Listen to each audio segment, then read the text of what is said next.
There was a question people in Dillard asked for years, and nobody could answer it. Every Thursday at noon, Raymond Holt parked his Blacktown car on Maple Street, walked past the wine bar, past the new steakhouse with the valet stand, past the sushi restaurant that had replaced the old hardware store, and pushed open the door of a place called Nora's Kitchen. He always sat at the same table by the window. He always ordered the same thing: a bowl of vegetable soup, a square of cornbread, and a glass of water. $3.50 with the tax. He always left a folded 10 on the table. Raymond Holt was worth, by most estimates, somewhere north of $400 million. He owned the industrial park on the east side of town. He owned the commercial real estate on half of Main Street. He sat on the boards of 2 regional hospitals and a university endowment. His name was on a building. People in Dillard knew who he was the way they knew the shape of the water tower, the way they knew which direction the Baptist church faced, without ever having had occasion to wonder how it got there. And still, every Thursday, $400 million walked into Nora's Kitchen and ordered a $3 bowl of soup. His driver, an older man named Sims, always waited in the car. Sims had been driving him for 11 years and understood without it ever being said that the Thursday trip was not a thing to be questioned. Raymond went in alone. Raymond came out alone. He was never on his phone. The visits lasted exactly 40 minutes. People speculated. The regulars at the barbershop offered their theories. A reporter at the local paper spent 3 weeks on the story and got nowhere. The most persistent rumor was that Nora's Kitchen was actually a front for something, that there was a back room with men and money and secrecy. But people who had eaten at Nora's their whole lives knew that was nonsense. There was no back room. There was a narrow kitchen where a woman and her daughter worked 2 burners and an oven. There was a small dining room that fit maybe 20 people. There were mismatched chairs and laminated menus and a handwritten chalkboard that changed with whatever vegetables came in fresh. If you had been in Dillard long enough, you knew who Nora was. If you had not, you would be forgiven for passing right by. Her name was Nora Simone Watkins. She was 41 years old, and she had opened that kitchen 11 years ago with $4,000 and a borrowed pot. She was lean and quick, with close-cropped natural hair she pinned back with a single bobby pin on the left side, warm, medium-brown skin with golden undertones that the fluorescent light caught differently depending on how tired she was, and a way of moving through a kitchen that made you feel, watching her, that everything was exactly where it ought to be. She wore the same thing every day: a grey apron over a white tee, dark work pants, and the plain white sneakers. She replaced every 4 months because she stood for 8 hours straight. She had 2 daughters. The older one, May, was 13 and helped with the register on weekends. The younger one, Celia, was 8 and did her homework at the corner table because the apartment above the restaurant was too warm in the afternoons and the kitchen was not. Nora had been a widow for 6 years. Her husband, Marcus, had been a line cook at the hotel on the north end of town. He died of a heart attack at 41. On a Tuesday morning at the beginning of his shift, the hotel sent flowers. They were yellow. What Nora had built since then, she had built alone. She did not own the building. She leased it from a property management company at a rate that had gone up twice in the past 3 years, and she suspected it would go up again in the spring. Her margins were thin. They had always been thin. Her soup was good and her cornbread was exceptional, and the people who ate at her tables came back. But there were only so many tables and only so many hours in the day. She worked from 5 in the morning until 8 at night, 5 days a week. On Saturdays, she worked until 6. On Sundays, she was closed, and she spent the afternoon in church and the evening doing paperwork at the kitchen table, while her daughters watched movies in the next room. She did not think about him, not because she was indifferent to him, but because she had too much to think about already, and wealthy men who came into her restaurant and ordered modestly and tipped well were, in her experience, doing something she was not supposed to understand, and she had learned over the years that she was not obligated to understand everything. What she knew was this: he came every Thursday. He sat by the window. He ate everything in the bowl. He said please and thank you, and occasionally, if she was the one carrying his food and the restaurant was not too busy, he asked how the soup was coming along. Not how she was doing, how the soup was coming along. She answered honestly. She told him the celery was thicker than she wanted. She told him when she had found a good deal on turnips. She told him once on a cold day in January that the broth had come out better than any batch she had made in 3 years, and she was not sure what she had done differently, and he had nodded slowly the way a person nods when something they suspected has been confirmed. She never asked why he came. It was not the kind of thing she asked. If you want to know what the soup tasted like, you would need to understand what it cost her to make it the way she made it. Not in dollars, though she could tell you that too. In time, in the 15-year-old habit of getting up at 5 and putting a pot on the burner before anyone else was awake. In the 2 hours she spent each morning roasting the bones for the stock. In the sourcing the farmers she drove to see on the last Friday of each month, the vegetable stands she had relationships with because she had treated the people who ran them with basic respect. There were restaurants in Dillard that spent more on a single bottle of wine than she spent on a week of supplies. Her food tasted the way it did because she paid attention, and she paid attention because she believed it mattered. She believed it mattered even when no one noticed, even when the month was thin and the rent was coming, and she was looking at the numbers at midnight and the numbers were not reassuring. She believed it in a steady, quiet way that was less like hope and more like conviction. Raymond noticed. He had noticed for 11 years. He had first walked into Nora's kitchen the winter it opened, on a day when he was having a lunch meeting at the wine bar next door, and the wine bar was overbooked and his guest had not yet arrived and he needed somewhere to wait. He went in because it was close and because he was cold. He ordered the soup because it was what was on the board. He sat down and ate it, and something happened that he had not expected, which was that he felt something settle in him, some agitation he had been carrying all morning go quiet. He had not thought much about that first time.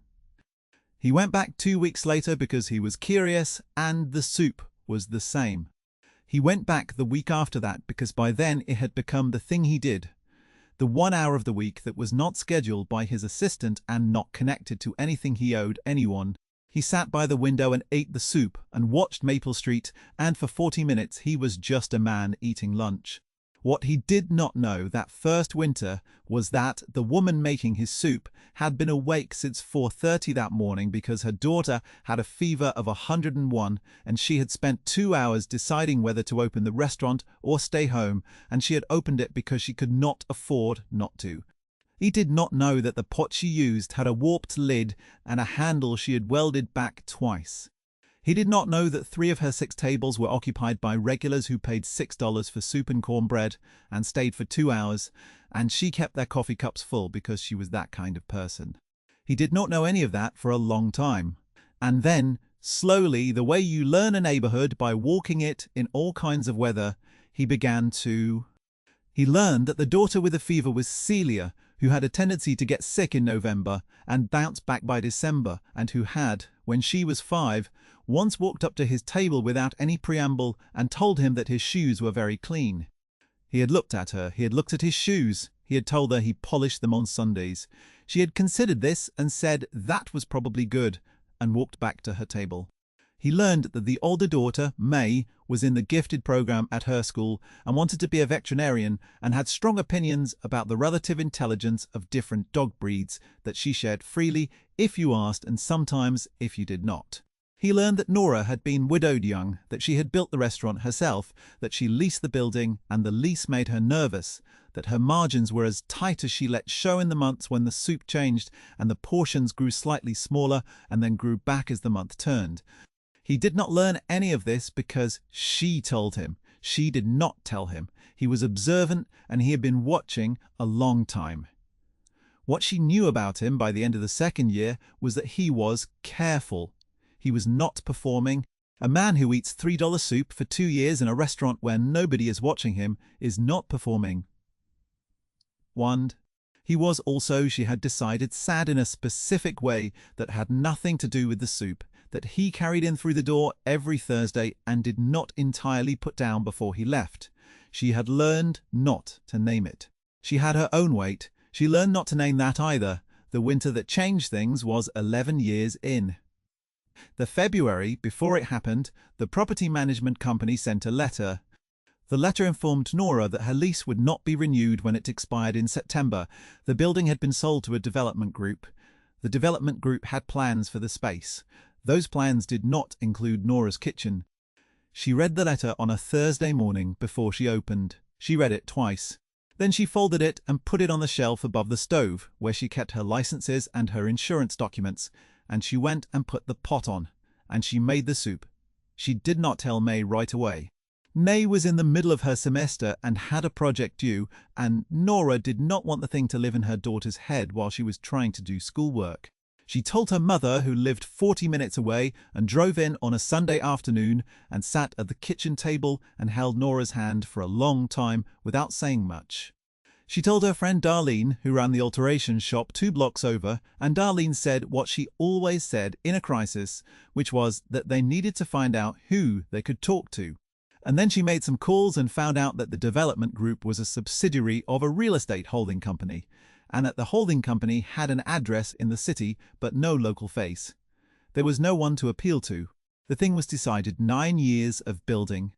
9 years of regulars of the soup that people drove from the neighbouring towns to eat, of the corner table where Celia did her homework, and the chalkboard that changed every week, and the woman who had gotten there at 5 every morning and not stopped until 8 at night. September was 7 months away. Nora did not collapse. She was not built to collapse. She spent 2 weeks looking at her options, which were limited. He looked at other spaces in Dillard. But the rents had climbed, and what she could afford was not where her customers were. She looked at a small business loan, but her margins were too thin and her lease was too short, and the bank said no. In the polite way, that means no, regardless of what you say next. She considered a food truck, which she knew was not the same thing, which she knew was not a restaurant, which she knew would mean standing in the cold instead of in her kitchen. She kept making the soup. She made it through March and into April. Through the spring produce that brightened the board and brought the college kids back in on Friday afternoons. She made it through the stretch in May, when the heat in the kitchen became serious, and she put a standing fan in the doorway and kept going. She did not talk about the letter. The regulars did not know about the letter. She did not want to spend her last months in the space with people looking at her the way people look at something that is ending. On a Thursday in early June, Raymond came in and sat at his table and ordered his soup, and she brought it out herself, because it was a slow day, and she happened to be the one free. She set it down, and he said thank you, and she was turning to go, and he said quietly, "The note is come yet." She stopped. He turned back. He was looking out the window. He had not touched the soup. "I heard about the sale," he said. "Back in March, I should have said something sooner." She stood there. The restaurant was quiet. 2 tables were occupied at the far end, and neither of them were paying attention. "I want to ask you something," Raymond said.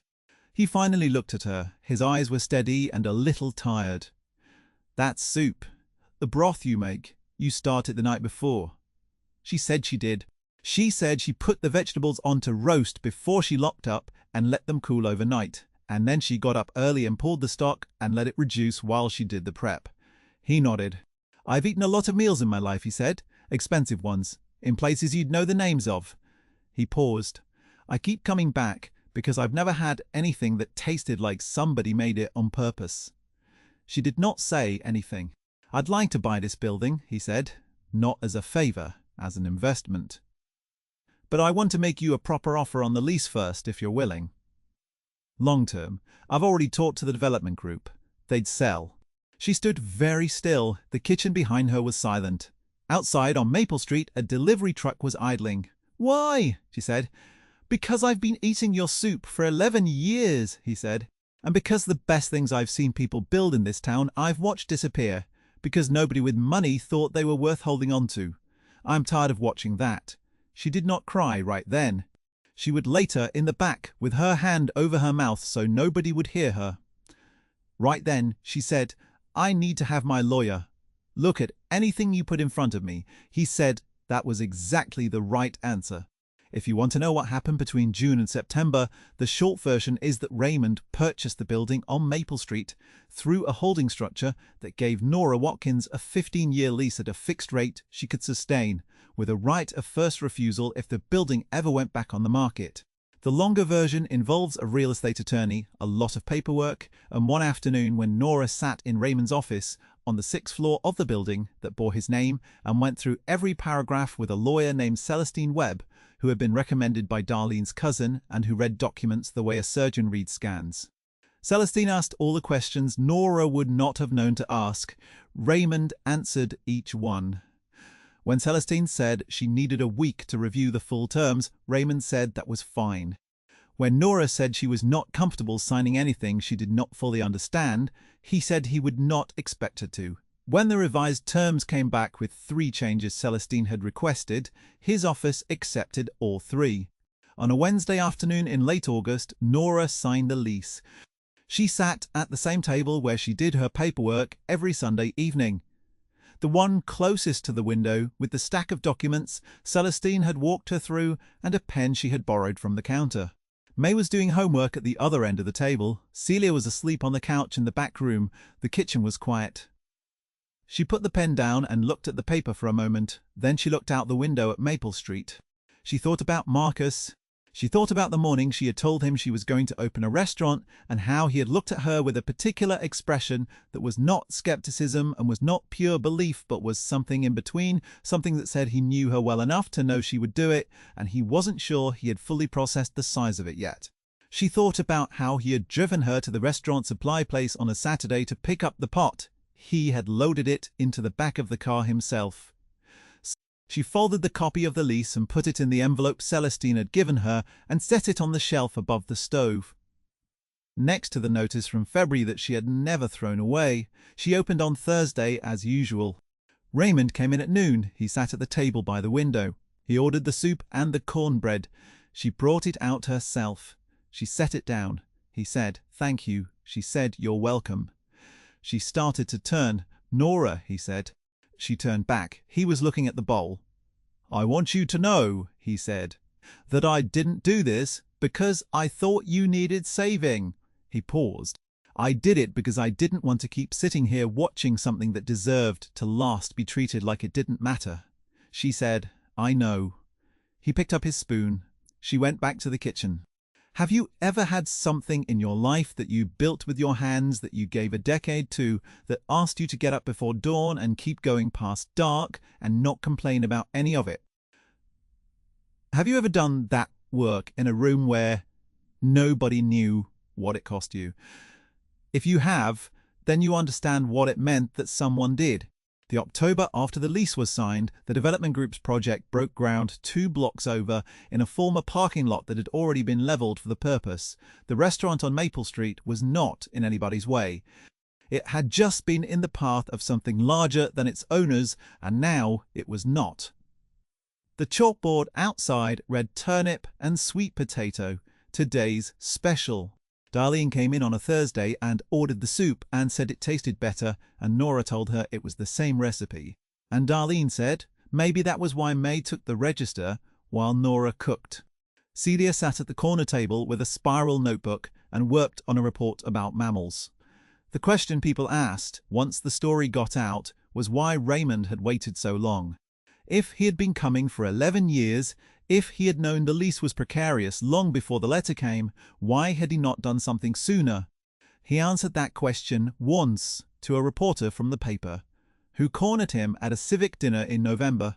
He said he had spent a long time convincing himself it was not his place to involve himself in someone else's business without being asked, and that he had spent nearly as long realizing that there is a version of staying out of someone's way that is really just watching something good disappear because you told yourself it wasn't your problem. He said, "She never asked me for anything. In 11 years, she just made the soup." The reporter asked what the soup tasted like. He said, like somebody who knew what they were doing and took the time to do it right. By the following spring, the restaurant on Maple Street had a second table by the window. A local carpenter had built it at cost, at Darlene's suggestion because the original table was only big enough for 2, and on busy Thursdays the lunch crowd spilled past the hours Nora had planned for. The new table was the same pine, slightly lighter, and she kept it against the wall nearest the kitchen so she could see the whole room from there. Raymond still sat at the original table. He still ordered the same thing. He still left the folded 10 on the table and stood and put on his coat and nodded at her when she was near the kitchen, and she nodded back. People still wondered about him, not about why he came anymore, but about what it was he was getting out of the soup. It was the kind of thing people like to theorize about, to assign a meaning to, as if generosity required an explanation that made sense in the language of exchange. Some things are simpler than people want them to be. Some things a person does because the thing is good, and they have been alive long enough to know that good things are not guaranteed, and they have money enough to do something about it, and the plain decency to use it. And some things a person builds because they believe it matters in a room where no one is watching for a decade before anyone with the power to help them decides to look. The soup was the same soup. It had always been the same soup.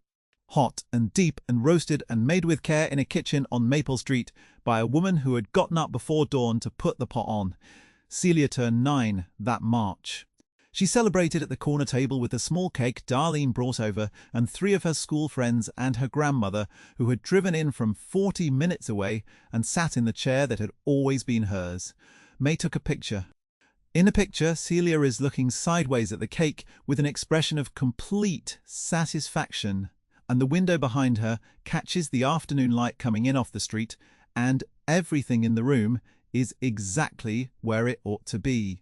Nora had the picture printed and hung it on the wall near the kitchen door, next to the health inspection certificate and the handwritten menu from the first week she had ever opened.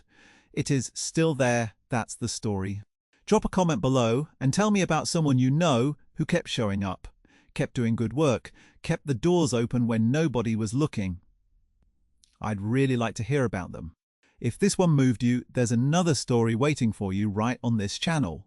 The kind that reminds you that the world is keeping track even when you think it isn't. This story is a work of fiction. All names, characters, and situations are invented for storytelling purposes and do not represent any real persons or events. What most people never learned about Raymond was that he had grown up in a town not unlike Dillard, in a house without much, eating food that was made by women who knew how to stretch a meal. His grandmother had kept a kitchen, his mother before her. The women in his family had been the kind of cooks who understood that feeding people was not a small thing, that the act of making something good with limited materials was a form of intelligence, a form of love, a form of insistence that what you had was enough to work with and what you offered was worth receiving. He had gone far from that kitchen. The distance was measured in decades and in money and in the kind of life that required a driver and a building with his name on it and dinners where the bill at the end ran to 4 figures and nobody flinched.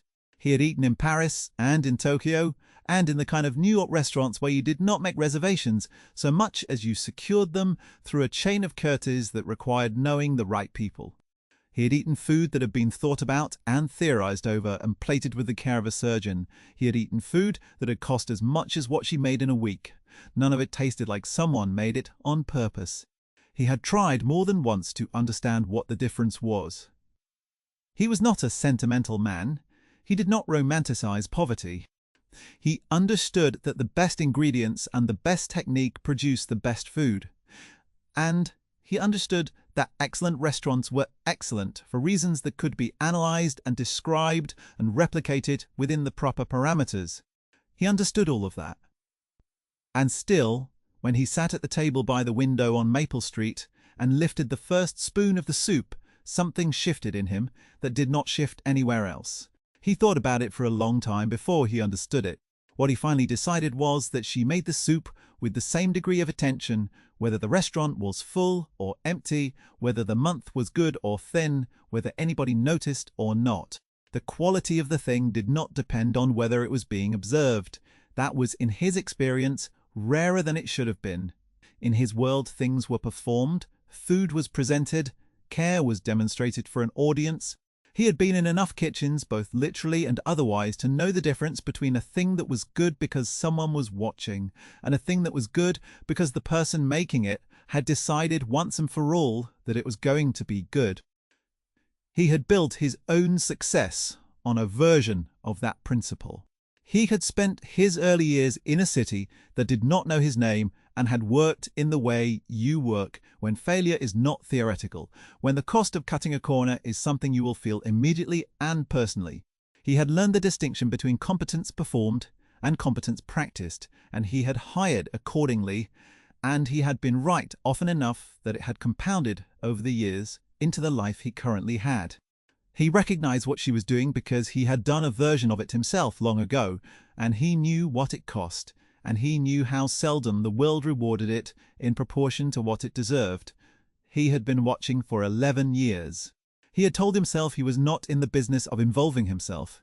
He had told himself she had not asked. He had told himself that capable people do not need intervention, that she was managing, that the situation was stable enough. He had told himself these things the way you tell yourself something you already know is not fully true, the way you find language for your own inaction, because the action required would mean admitting you have a responsibility you have not yet lived up to. The letter from the development group changed something in him. He had found out about the sale through the ordinary channels of someone who monitored commercial real estate in the area. He had sat with the information for a month. He had watched himself sit with it, he had recognized what he was doing, and he had been ashamed of it, in the quiet way a person is ashamed of something they have not yet admitted to anyone else. He made the call in March. His attorney had raised an eyebrow, not at the deal itself, which was straightforward enough, but at the terms Raymond had requested, which were protective of the tenant in ways that were unusual. Raymond had said that the usual terms were not what this situation called for. His attorney had said that was his prerogative.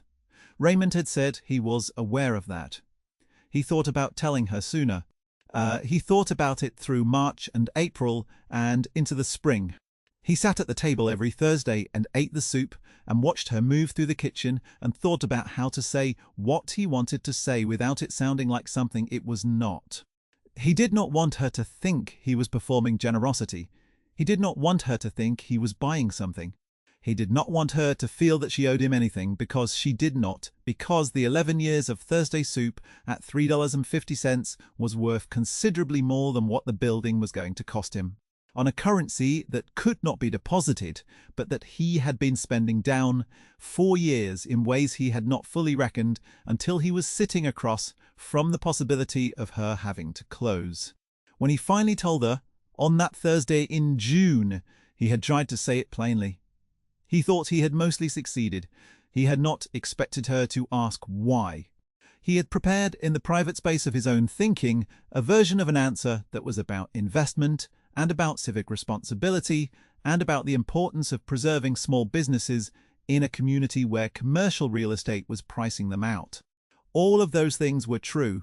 He had planned to say them. She asked why, and he looked at the soup, and he told her the truth instead. He told her the truth. She stood there and absorbed it in the way she absorbed most things without performance, and then she told him she needed her lawyer to look at the documents. He had felt, in that moment, something he had not expected to feel, which was a kind of relief, so specific it almost had a shape. She had not thanked him prematurely. She had not been overcome. She had remained exactly who she was and demanded what was appropriate to demand, and he had thought, sitting there with the soup getting cool in the bowl, that this was also what the soup tasted like. The building on Maple Street changed nothing about how she made the soup. She still got there at 5, she still put the pot on in the dark. She still sourced her vegetables from the people she knew, at the stands she had driven to on the last Friday of the month for going on 12 years. Now, the relationships long enough that they did not need much negotiation. Just the kind of informal trust that accumulates between people who have found that the other person is reliable in the ways that matter. She still wrote the chalkboard by hand each morning. She still filled the coffee cups of the regulars who stayed too long because she was that kind of person, and the lease did not change what kind of person she was. She still did the paperwork on Sunday nights at the kitchen table while her daughters were in the next room, only now the paperwork did not include a line item for the rent increase she had been bracing for, and that absence, that single thing not having to be worried about, freed up a space in her that she had not realized was permanently occupied until it wasn't. She hired a part-time cook in the fall. A young woman named Janelle who had grown up 2 streets over and had been cooking since she was 8 and had never had anyone treat her the way Nora treated the people who worked in her kitchen, which was to say, with the assumption that they were capable and that their time was worth something. Janelle learned the broth in 3 weeks. Nora stood over her the way someone stands over a thing they love. Not with anxiety, but with attention, pointing at the reduction and saying too fast. And Janelle nodded and slowed the heat. The lunch crowd grew through the winter. Word had travelled, the way word travels in a small town, partly through conversation and partly through the story in the paper that ran in November, the one where Raymond had answered the reporter's question at the civic dinner. People came in wanting to try the soup that a man with $400 million had kept coming back to eat, and they sat down and tried it, and some of them came back, and the ones who came back were the ones who understood why. May got into a summer program for pre-veterinary students at the State University. The acceptance letter came on a Saturday, and she read it at the counter while Nora was in the back, and she came through the kitchen door and stood there holding the letter, and her mother looked at her face and knew. They held each other for a moment in the narrow space between the burners and the counter, and then Nora said, "You should call your grandmother," and May said, "I will," and she went to get her phone, and Nora turned back to the stove. The broth was reducing. She adjusted the heat. She tasted it with a wooden spoon and considered and added a pinch of something and tasted again. Everything in the kitchen was exactly where it ought to be. There is a version of this story that makes Raymond the center of it, treats what he did as the thing the story is about. That version is not untrue. He had the money and he used it, and that mattered, and he was right to use it when he did, and might have been right to use it sooner. The story that is actually true is the one that was happening for 11 years before he made the call. The story of a woman who got up before dawn in a kitchen on Maple Street and made something good because she had decided it was going to be good, and kept making it that way through the thin months and the long nights and the grief of widowhood and the strain of 2 daughters growing up in a world that did not make anything easy. She had made it with the kind of constancy that is not celebrated because it does not announce itself, that is not noticed because it does not seek notice, that simply continues because the person doing it has determined that this is the right way to do the thing and they are not going to do it differently just because they are tired or because the month is hard or because no one with money and standing has seen them. He had seen her. That was what he had to offer in the end. Not money, though the money helped. Not the building, though the building was what she needed. What he had to offer was the fact of having paid attention for 11 years and the decision to act on what he had seen before. It was too late. She had not needed saving. She had needed someone who knew the value of what she had built and had the means to protect it and the sense to understand that protecting it was the right thing to do. That Thursday in late October, the first one after the new table went in, Nora was in the kitchen when she heard the bell over the door. She did not need to look up to know. She heard the particular weight of the step, the sound of the chair at the window table being pulled back. She ladled the soup into the bowl. 1. She cut the cornbread in the way she always cut it, a square and clean, and set it on the plate beside the bowl. She poured the water. She carried it out herself. She set it down in front of him. He said, "Thank you." She said, "You're welcome." She went back to the kitchen. The restaurant was half full, a good Thursday crowd, the regular faces and a few new ones who had driven in from the next town over. The chalkboard said, "Sweet potato and ginger today," a recipe she had been working on since September and felt right about. Janelle was at the second burner. Celia was at the corner table with her notebook. The window caught the October light coming in off the street. Nora picked up a wooden spoon and tasted the broth and adjusted the heat. She had been doing this for 12 years. She would do it tomorrow and the day after that. The pot on the stove was the same pot, rehandled now for the 3rd time, the base darkened from years of use, the interior seasoned in ways she could not have replicated with a new pot. She had carried it from the supply store herself with Marcus on a Saturday afternoon a long time ago. She kept it because it was the right pot. She kept it because some things earned the right to stay.